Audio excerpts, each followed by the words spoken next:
Good morning student. कल जैसा कि हमने आपको हरित क्रांति के विषय में बताया था, तो मैं आशा करता हूँ कि वह आपका वर्क पूरा हो चुका होगा। हरित क्रांति आपको अच्छी तरह से समझ में आ गई होगी। इसके बाद हम अगली क्रांति की बात करते हैं। जैसा कि आपको हमने कल बताया था कि हम अगले टर्न में श्वेत क्रांति के विषय में चर्चा करें। पहले हम चर्चा कर लें श्वेत क्रांति। जैसा कि मैंने आपको बताया था कि भारतीय किसान ऋणग्रस्त थे, उनकी आय कम थी, उनके पास अच्छे साधन नहीं थे। किसानी या खेती के अलावा उनके साथ अन्य आय के अन्य साधन नहीं थे। तो भारतीय सरकार ने जब इसके ऊपर ध्यान दिया कि किसानों की आय को किस प्रकार से बढ़ाया जाए, तो सरकार द्वारा एक नई योजना तैयार की गई।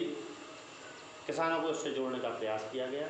सरकार की योजना थी कि भारतीय कृषक केवल कृषि खेती पर ही आधारित ना रहें, निर्भर ना रहें, वे खेती के साथ साथ कुछ अन्य कार्य भी या खेती से जुड़े हुए अन्य कार्य भी करें, जिससे उनकी आय को बढ़ाया जा सके। तो इसके लिए सरकार द्वारा किसानों को सुझाव दिए गए पशुपालन के लिए।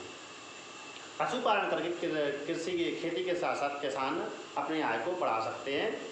तो इसके लिए सरकार ने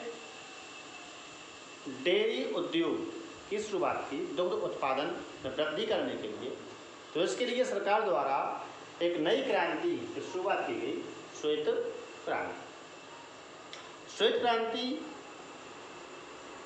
में जैसा कि अनुमान लगाया गया या जैसे कि आशा की गई थी श्वेत क्रांति में कि किसानों को कृषि कार्य के साथ साथ पशु पालक भी बनाया जाए।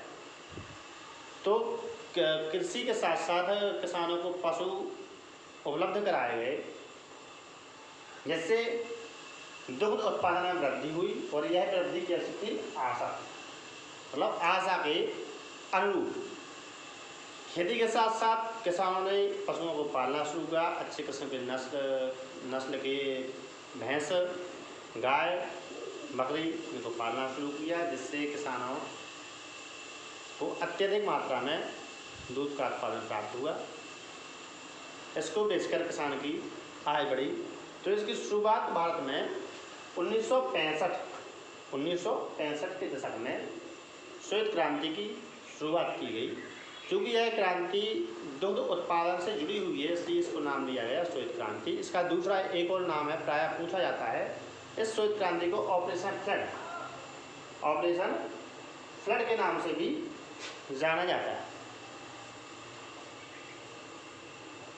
इसकी शुरुआत 1965 में हुई।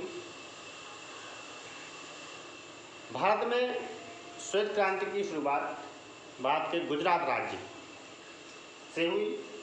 गुजरात राज्य में एक जिला है पुराना खेड़ा। पुराना खेड़े जिले के आनंद नगर में इसकी शुरुआत की गई। भारत में श्वेत क्रांति का जनक डॉक्टर